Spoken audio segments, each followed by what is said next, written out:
तो निवडून येणार नाही. माझा पोरगा इतका हजरजबाबी होता, बापू तुम्ही पहिल्यांदा पडलाच होते.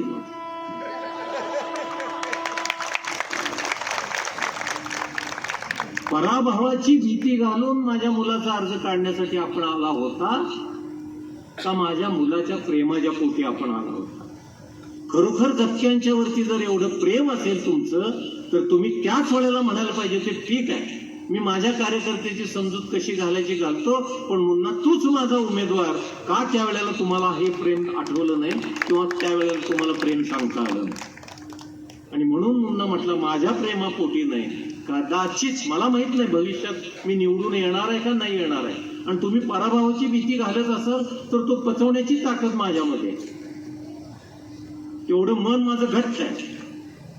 आणि मला माहिती आहे की राजकीय कुठलाही पाठिंबा नसताना अपक्ष म्हणून निवडणूक लढवायची हे खूप अवघड आहे, हे माहिती आहे म्हटलं मला.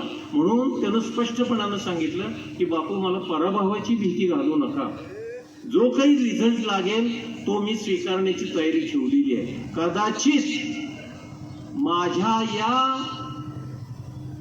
अर्ज राहण्यानं तुम्हाला दोघांना कुठतरी भीती वाटते का काय मला माहिती.